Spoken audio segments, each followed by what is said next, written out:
Oke, bismillahirrahmanirrahim. Assalamualaikum warahmatullahi wabarakatuh. Alhamdulillah wassalatu wassalamu ala Rasulillah Sayyidina Muhammad ibn Abdullah mabadu. Perkenalkan, saya Abdul Fahmi dan rekan saya di sini ada Ustaz Kevin Damara. Kemudian ditemani oleh para kandidat calon ketua FSI yang ganteng-ganteng. Kali ini alhamdulillah belum ada yang cantik ya. Jadi ganteng-ganteng. Di sana ada Ustaz Umed. Nomor berapa Ustaz Umed? Nomor 4 ya. Kemudian ada Ustaz Faisal nomor 3. Ada Ustadz Faiz nomor 2, ada Ustadz Hashim nomor 1. Nah, sekarang di sesi ini kita ada apa nih, Bro? Sesi apa namanya? Debat antar kandidat. Debat antar kandidat. Mereka saling melontarkan pertanyaan. Subhanallah. Bagaimana itu dia? Kita tonton aja, jangan kemana-mana, tetap di mana gitu ya? Sama-sama FSI. Sama FSI. Ya. Oke, yang pertama, peraturan pertama, nanti dikocok atau diundi, keluar nomor urut. Yang pertama nih, itu dia yang melontarkan pertanyaan. Ya. Kemudian yang kedua, undian yang kedua, dia yang menjawab. Dan waktunya setiap pertanyaan 2 menit. Nggak boleh lebih, boleh kurang. Nggak boleh lebih, boleh kurang. Oke, yang pertama kita mau undi dulu. Bisa diundi. Yang pertama siapa penanyanya? Nomor kandidat 1. Kandidat 1, Ustadz Hashim. Berarti Ustadz Hashim yang ngambil apa? Undiannya yang kedua. Interupsi. Ya. Nanti ada dari panitia jadi waktu juga kan yang udah 2 menit gitu apa? Ada. Iya, Stopwatch. nanti bakal di stopwatch. Bisa.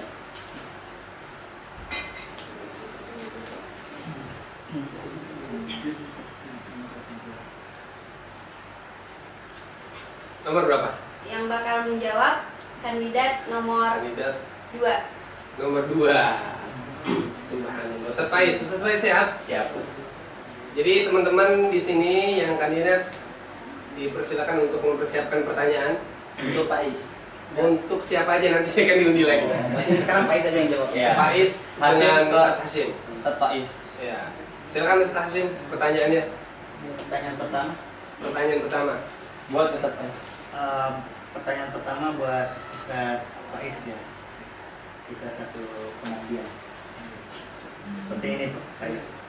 Menurut Faiz itu sendiri, apakah dari segi intelektual atau bagian pendidikan itu sendiri ada kekurangan atau memang sudah sempurna untuk 1 tahun di tanah bumi? Dan kalau misalkan ada kurang, bagaimana cara menutupi itu? Seperti itu Faiz. Bisa dipahami Ustadz Faiz pertanyaannya? Boleh langsung dijawab atau Silakan dijawab tapi suaranya agak dikencangin. Waktu siap ya? Ya, Bismillah, izin menjawab pertanyaan dari stasiun tadi. Jadi selama 1 tahun masa mengabdi kami, Anda dan stasiun dan juga Ustadz Umed ya, di Alfa Merah, khususnya di DP Pendidikan ya, intelektual DP Pendidikan sendiri secara mayoritas secara umum, alhamdulillah terbilang cukup bagus dan cukup terkontrol rapih lah.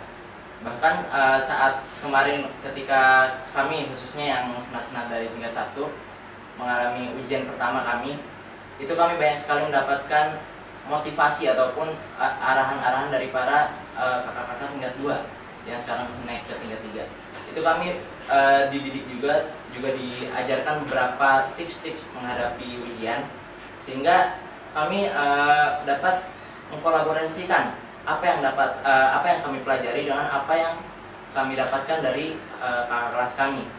Jadi dari situ juga kita nggak hanya berpikir spontan untuk diri kita sendiri, tapi kita membantu teman-teman kita lainnya, maksudnya di bagian lainnya gitu, kayak di kaderisasi ataupun putrian ataupun di BPK juga yang masih ada tingkat 1. Terus juga kita nggak cuma stop di senat sendiri, kita juga keluar ke yang lain, kita coba sharing-sharing ke yang lain, kita datang-datang ke rumah yang lain gitu, saling sharing-sharing cara belajar. Nah, terus abis itu intelektual yang namanya manusia pasti memiliki ada yang memiliki kelebihan maupun kekurangan.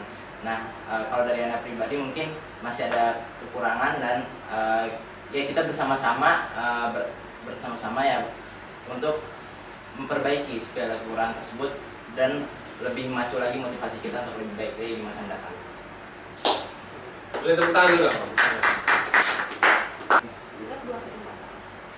Saya tadi berkata kalau misalkan kurang, apa yang akan kamu lakukan untuk menambal kekurangan itu, dan program apa yang bisa mendongkrak kekurangan dari integritas keilmuan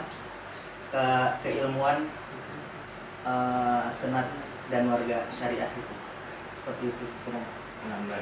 Nah, kalau masukan dari Ustaz Hasyim tadi, penambal untuk menghilangkan ataupun mengurangi dari kekurangan dari tahun sebelumnya, ya program kerja yang pasti kita butuhkan adalah menambah lagi kajian ataupun bimbel-bimbel, khususnya di ranah tingkat 1 ya, karena tingkat 1 itu sendiri memiliki banyak sekali hal-hal yang mungkin kita masih baru tahu gitu.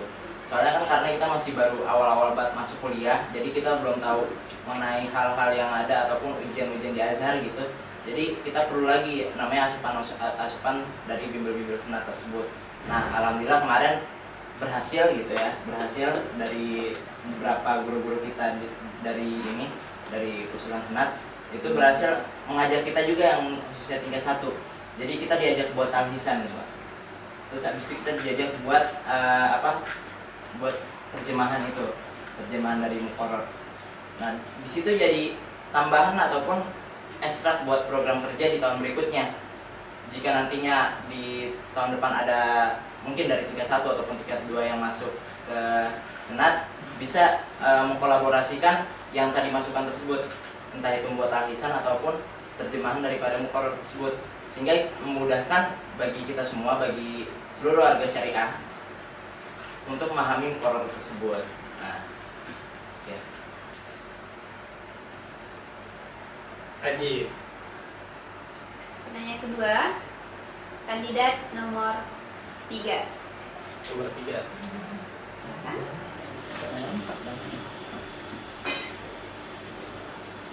Besok.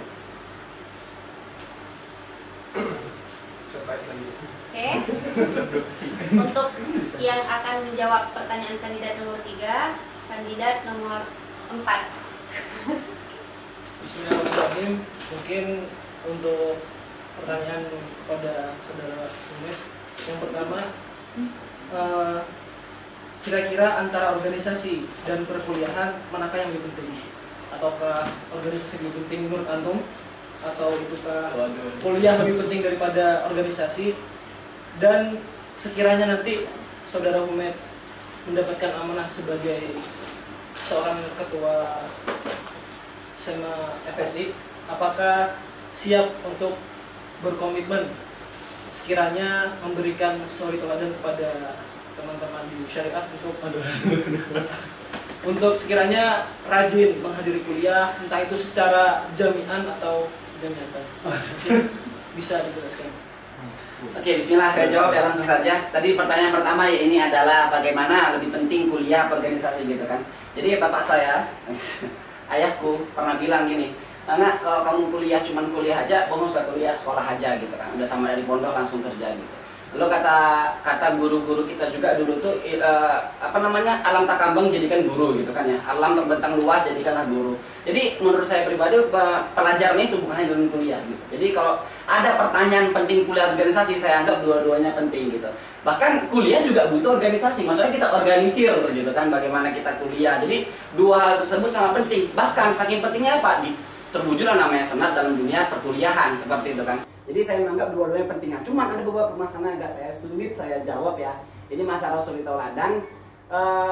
Tadi ditanya berkomitmenkah Anda untuk menjadi atau untuk masuk ya atau tidak bolos dalam kuliah? Saya nggak janji, saya nggak berkomitmen karena apa ya, Azhar pribadi juga, Azhar sendiri juga memberi tasamu gitu kepada mahasiswanya untuk tidak hadir gitu. Kita pernah ada beberapa kajian saya hadirin gitu, ada salah satu mahasiswa dengan Pak Usman, ada satu mahasiswa yang bertanya di Asrama Indonesia ketika saya maba dulu, ditanya, "Pak, kenapa di Al-Azhar nggak diwajibin kuliah sehingga kita bisa lalai gitu?"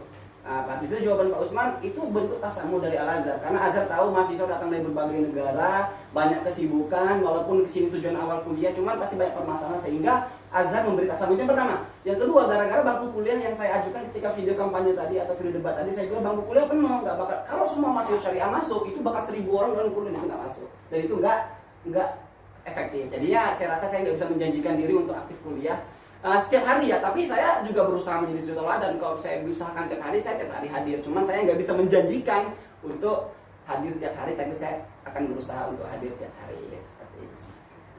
Yang jamiatan itu, waduh, itu habis waktu. Oke, satu pertanyaan lagi. Mungkin untuk yang kedua ingin sedikit menanggapi kepada argumen yang disampaikan oleh saudara Medi. Saya sendiri secara pribadi juga setuju dengan apa yang disampaikan, bahwasanya kita belajar itu tidak cuma sekedar di kuliah. Kita mendapatkan pendidikan tidak hanya sekedar dari kita duduk di bangku kuliah kemudian mendengarkan dosen. Justru malah banyak pendidikan yang kita dapat itu di luar bangku perkuliahan, ya kan, seperti organisasi, yang mana itu adalah soft skill yang mungkin ketika kita terjun di masyarakat lebih dipentingkan daripada pelajaran yang kita dapatkan di bangku kuliah. Namun di sini perlu digarisbawahi bahwasanya Senat Mahasiswa Fakultas Syariah itu adalah sebuah organisasi akademis yang mana program kerja yang disusun, entah itu dari kabinet yang sekarang ataupun sebelum-sebelumnya, itu adalah ditujukan untuk meningkatkan kualitas kualitas akademis seluruh masyarakat Fakultas Syariah Islamiyah.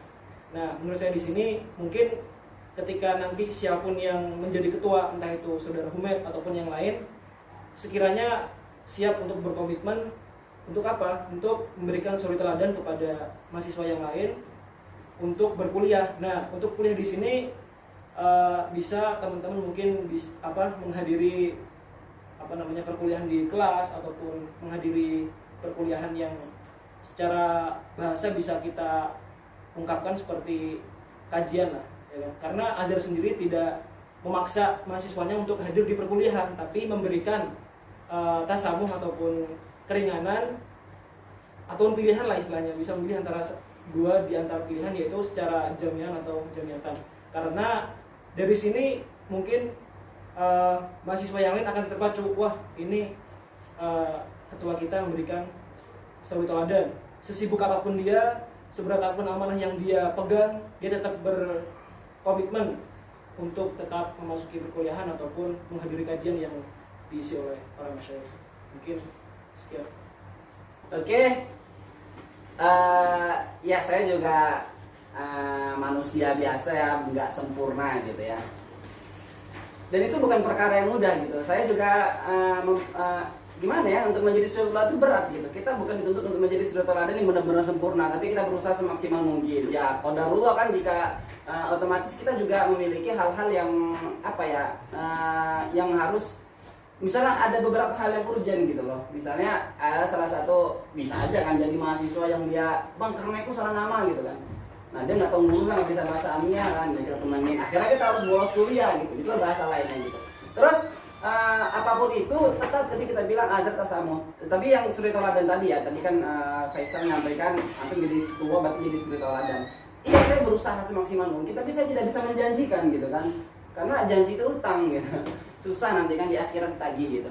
Nah, terus untuk azar untuk kita jamiatan gitu ya. Sejauh ini saya juga ada beberapa kali ikut yang masalah di jami ya, di jaminya itu yang nah menurut saya juga ketika saya perhatikan itu yang ada beberapa kajian di masjid dan ada perkuliahan di jamiah itu sering bertabrakan gitu, sehingga jujur saya bertanya-tanya, loh ini gimana kok di azhar masjidnya ada kajian, kok di kuliah tetap aktif?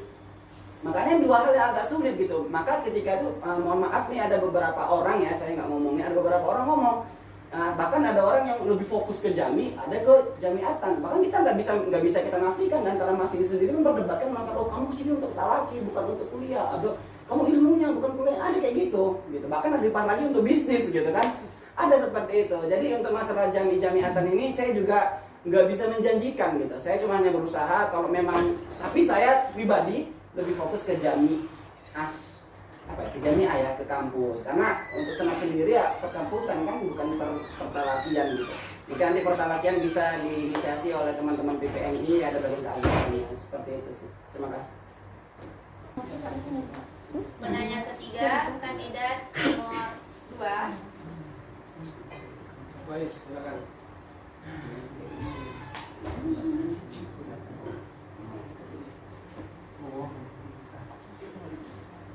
Nah, yang menjawab pertanyaan dari kandidat nomor 2 ialah kandidat nomor 3.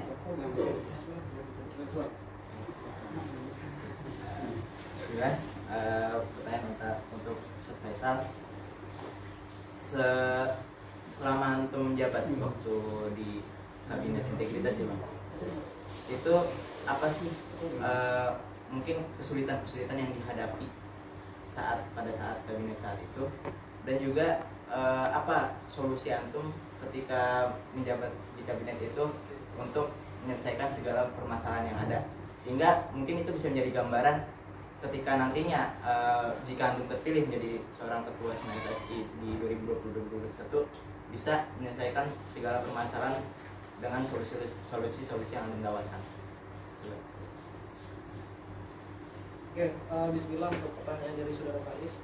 Mungkin dari berbagai masalah yang ada di kabinet integritas yang mungkin dulu dinahkodai oleh saudara Kevin, ada salah satu permasalahan yang mungkin menurut saya ini dianggap kecil, cuman berdampak besar, yaitu seringnya telat dalam perkumpulan. Yang mungkin kita bisa menyadari lah bahwasanya di masa siri ini memang susah untuk mengondisikan sebuah perkumpulan yang tepat waktu, karena ada beberapa kendala, mungkin entah dari transportasi, kemudian jarak rumah yang mungkin terlalu jauh, ataukah mungkin itu dari kesibukan yang dimiliki oleh teman-teman yang lain gitu kan. Nah, untuk mengatasi masalah ini, jadi saya sendiri sudah berkomitmen di awal ketika nanti insya Allah ketika terpilih dan diamani untuk menjadi ketua Senat Fakultas Syariah Islamiyah, saya benar-benar berkomitmen untuk saya diri sendiri dan kemudian untuk kabinet yang mungkin akan membantu saya dalam bekerja nanti 1 tahun ke depan. Yang pertama kali saya tanyakan kepada teman-teman adalah siapkah mungkin teman-teman untuk selalu berkomitmen ketika nanti terpilih berusaha untuk kumpul tepat waktu. Kemudian anak rasa di sini karena ketika nanti perkumpulan dalam sebuah organisasi itu telat, maka bisa dianggap lah mungkin untuk program kerja ke depan itu juga akan telat, karena untuk masalah organisasi ini selalu dikejar oleh deadline. Untuk minggu ini mungkin ada program kerja 1, kemudian ke depan program kerja kedua. Nah, maka titik fokus yang akan saya perhatikan di sini adalah komitmen saya diri sendiri dan juga kawan-kawan untuk senantiasa kumpul tepat waktu. Satu pertanyaan lagi apa disanggah? Boleh disanggah, boleh nanya. Boleh disanggah, boleh nanya. Boleh sanggah, boleh nanya. Boleh disanggah, boleh ditanggapin, boleh dipegang. Nah, kalau untuk waktu sendiri kan tadi kan antum bilang permasalahan yang sering ada itu di waktu ya. Nah, kan sebagaimana kita ketahui kan waktu-waktu mahasiswa di sini kan memang berbeda gitu, seperti yang ada di yang seperti mahasiswa yang ada di Indo kan. Nah, ketika menghadapi permasalahan seperti itu, antum menawarkan bahwasanya teman-teman yang nantinya akan bergabung harus bisa berkomitmen dengan on time atau tepat waktu. Nah, namun pada faktanya banyak sekali ketika orang udah mulai berkomitmen tapi tidak bisa melaksanakan komitmen. Nah, ketika terjadi hal seperti itulah ya, contoh, apa sih solusi yang antum bisa tawarkan gitu? Kan nggak mungkin juga kita langsung kok kenapa kamu terlambat, kenapa kamu ini, kan nggak mungkin langsung begitu kan, pasti ada solusi lain yang antum bisa tawarkan. Jadi tadi pertanyaannya, misalkan udah komitmen di awal, kemudian di akhir ternyata juga masih terlambat, kira-kira solusinya gimana gitu? Oke, jadi di sini yang ingin saya sampaikan adalah saya benar-benar seorang pribadi yang mungkin sangat keras kepala untuk masalah tepat waktu. Jadi untuk solusi yang ingin saya sampaikan di sini adalah yang pertama, saya mungkin face to face ya, mendatangi teman yang mungkin terlambat. Yang pertama saya tanya kenapa, alasannya apa gitu kan. Otomatis setiap kali ada keterlambatan mungkin dia memiliki sesuatu yang tidak saya ketahui. Nah, untuk yang pertama saya ingin tanya dulu kira-kira kenapa permasalahannya. Nah, kemudian menasihati secara baik dan berharap supaya teman yang terlambat tersebut bisa memperbaiki untuk kedepannya. Jadi yang pertama saya ajak, kemudian yang kedua saya berikan peringatan mungkin ya, dengan kutipan peringatan tersebut dengan peringatan yang baik, halus, dan dengan prosedur yang mungkin secara kekeluargaan. Nah, ketika nanti dengan dua cara ini masih tetap berlanjut, ya itu memang sudah di luar kendali saya sebagai seorang ketua. Nah, konsekuensinya apa? Ketika dua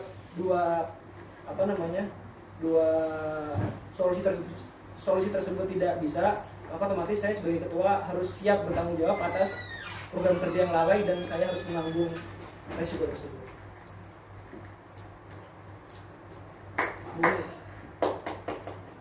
Oke, kelar. Satu lagi berarti ya.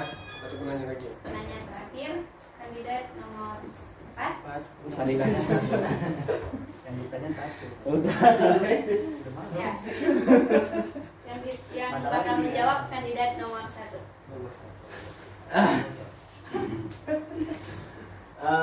Buat saudara Hashim, saya ingin bertanya,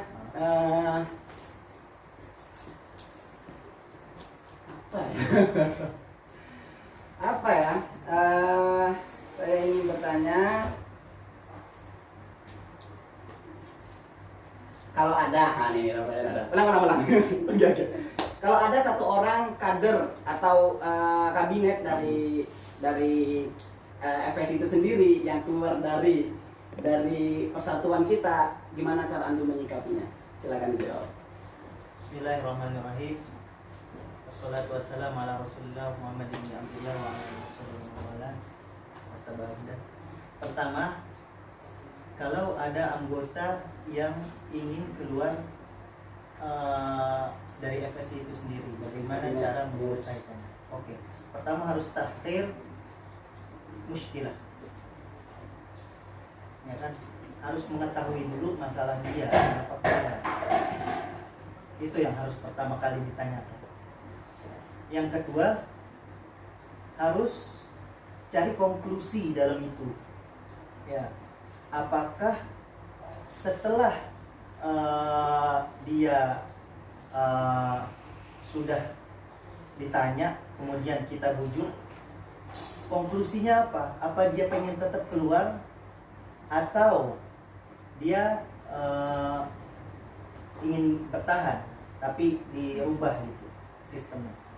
Entah mungkin dia tidak betah dengan ketuanya, ya, atau sana ya, atau dia tidak betah dengan salah satu kabinetnya. Sering kayak gitu, karena ya ruh keikhlasan kita sudah tidak ada gitu. Oh, ini dalam satu program itu dia doang yang saya doang nih yang kerjain, dia nggak pernah nih. Nah, setelah itu ya insya Allah saya akan mempertahankan orang itu kalau misalkan dia pengen tetap bertahan, dan mengeluarkan jika dia tidak bisa ini lagi, dan mengganti yang baru, seperti itu. Oke, saya jawab kembali ya. Ada istilah itu, kalau kita jalan bareng dari start bareng, maka kita harus akhiri dengan bareng gitu kan. Kita mulai bersama, kita akhiri bersama, ayo kita tuntaskan bersama-sama gitu. Banyak istilah seperti itu ya. Dan berarti dalam hal seperti ini bisa diragukan dong bagaimana cara Anda menyeleksi para pengurus gitu kan. Berarti ada beberapa pengurus yang memang dia itu mungkin jiwa keikhlasannya yang benar-benar, ada yang cuma nebeng nama gitu kan, ada yang cuma biar dia pakai ijaz kesana kesini biar banyak dikenal orang, berarti ada. Nah, berarti di sini bisa diragukan dong bagaimana cara Anda memilih teman-teman untuk bisa betah atau tetap dalam pengurus 1 tahun gitu. Kalau memang harus dikeluarkan gitu. Karena kita ini keluarga modelnya kan. Kalau saya pribadi dalam berorganisasi bukan modelnya kayak instruksi gitu kan. Modelnya kayak konsolidasi apa namanya? Pokoknya saling inilah keluarga ini kenapa? Karena kita nggak bisa kan misalnya ini nggak mau ya udah keluar nggak apa. Berarti kehilangan dalam jiwa kekeluargaan di situ. Nah, berarti bisa dilakukan. Dan kalau memang tak ditahankan ya, tadi kan saudara Hasim menjawab kalau memang dia mau keluar ya udah keluar aja gitu. Berarti saya diragukan dong bagaimana cara pemilihan itu ya permasalahan. Permasalahan kedua kalau dia tetap dipertahankan sama juga permasalahannya lagi berarti permasalahannya salah di teman yang salah dari saudara Hasim dalam memilih dan menyikapi kabinet-kabinet atau perekrutan DP tersebut. Seperti itu. Mungkin Anda bisa menjawab terakhir ya. Dalam hal ini kan saya sudah bilang tahdhirul muskilah dulu. Anda tidak mendengar ya. Tahdhirul muskilah apa sebab keluar? Kalau misalkan sebab nggak betah, bisa dong kita selesaikan dengan baik, ya kan? Tapi kalau sebabnya menikah, itu beda lagi. Beda lagi. Bukan cacat dalam suatu kabinet seperti itu kiranya. Dan juga menurut Ana, ketika kalau misalkan terpilih, itu kita memilih kabinet tuh sesuai hati kita. Jadi nggak gampang untuk ini, harus menyeleksi dulu. Menyeleksi itu dengan beberapa pertanyaan, seperti kita debat seperti ini, komitmen seperti debat kayak gini nih. Ya, nggak mudah untuk merebutkan kursi kabinet FSI itu sendiri. Seperti itu. Mau jadi kabinet nggak mudah. Siap ya? Oke, boleh kita ngerti ya.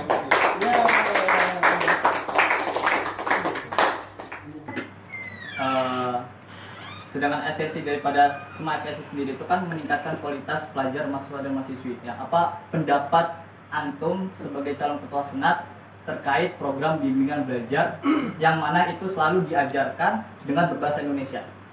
Mungkin kita maklumi tingkat 1, tingkat 2. Tapi apa pendapat kalian jikalau mengadakan bimbel berbahasa Indonesia untuk 3 dan 4? Nah, apakah kemudian selanjutnya lagi, apakah ada canangan untuk mengadakan bimbel langsung meminta dari para doktor? Seperti yang kita ketahui di Senat Fakultas Usuluddin itu ada namanya Fusul Takwiyah. Ya, itu yang kedua. Kemudian yang ketiga, kita juga harus mengenal senior ataupun senat syariah sebelumnya.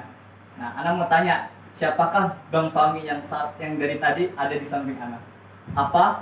Apakah dia juga pernah mengalami atau menjabat di dalam senat? Kalau memang pernah, tahun berapa dan kedudukannya apa? Ya, itu aja pertanyaan Ana. 3 tapi simple.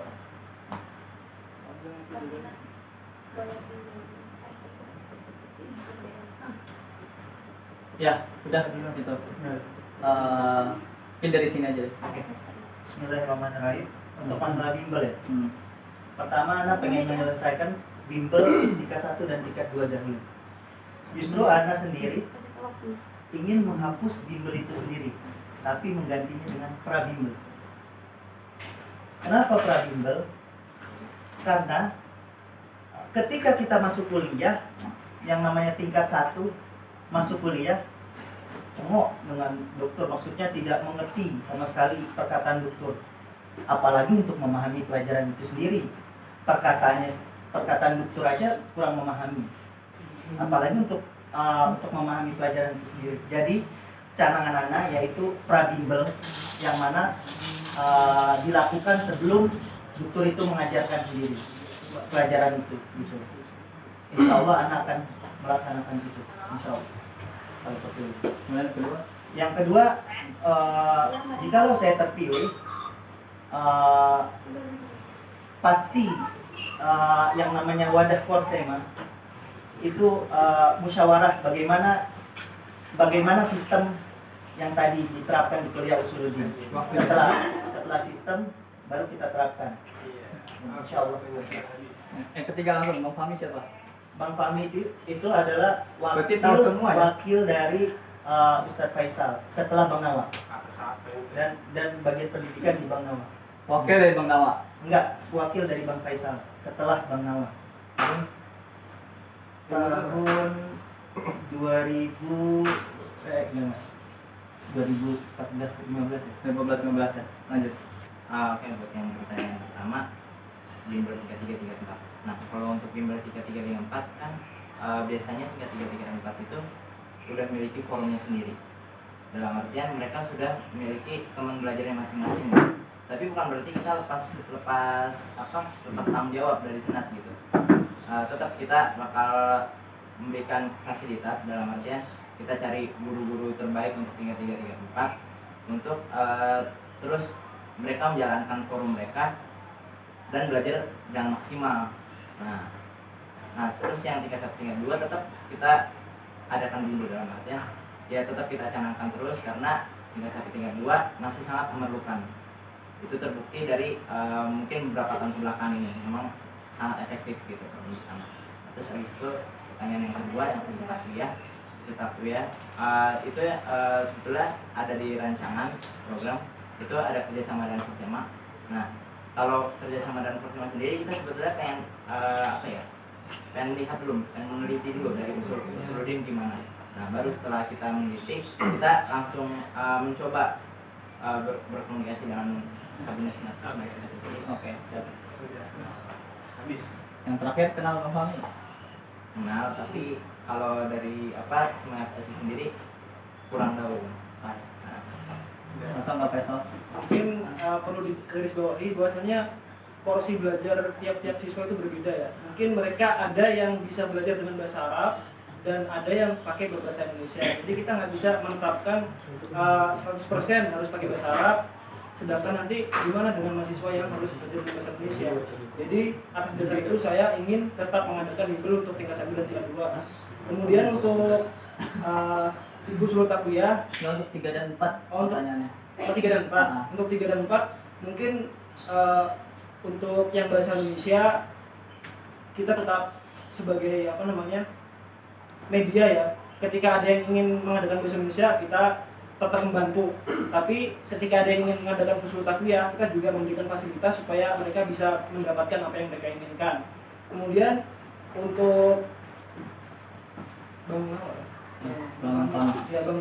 untuk Bang Fahmi sendiri saya pernah melihat, cuman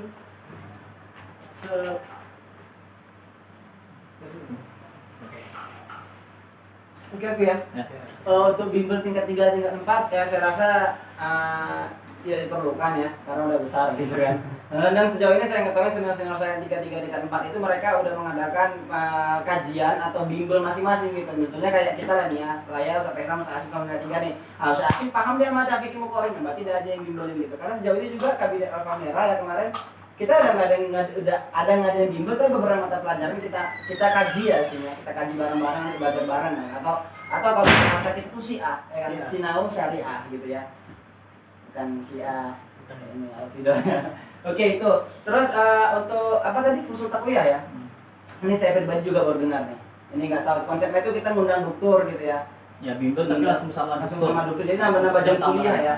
Ya menurut saya itu ngabisin waktu aja gitu kan. Kalau memang mau bimbel langsung aja sama yang disediakan atau dengan teman-teman yang mengkaji tadi. Karena menurut saya Fusul Takwiyah tadi menghabiskan waktu sehingga kita juga merepotkan dokter dan itu bakal membuat jelek image kita gitu. Bakal kelihatan banget kalau kita ini nggak belajar sehingga dia harus Fusul Takwiyah. Terus Bang Fahmi tadi baru dengar ya di sini tadi katanya wakil Ustadz Faisal ya, yang terus Menko Mesir, Ari Murni, itu atas ketua tim ses. Oke, alhamdulillah udah kelar. Alhamdulillah. Habis pertanyaan semua kelar. Kita apa sekarang dulu? Tutup lah. Tadi kan kita buka. Yang buka siapa? Yang nutup? Atur lagi. Jadi tadi perkataan semua dari kandidat kita mudah-mudahan bisa menggambarkan siapakah yang wajib kita pilih. Semuanya kayaknya wajib ya, tapi ada yang lebih wajib. Oke, dan pesan dari saya untuk teman-teman semua, mudah-mudahan bisa mengemban semua kewajiban yang diberi oleh senior, yang diberi oleh teman-teman Senat Syariah Islamiyah, ingat kulukum ra'in wa kulukum mas'ulun an ra'iyati. Semua pemimpin bakalan ditanya enggak? Ya, apa yang tadi kita sampaikan mudah-mudahan semuanya bisa ngelaksanain dengan baik. Saya Abdul Fahmi dan Ustaz Kevin Damara mohon undur diri. Semua juga ini mohon undur diri, mohon maaf juga kalau banyak kata-kata yang salah. Wassalamualaikum warahmatullahi wabarakatuh. Waalaikumsalam warahmatullahi wabarakatuh.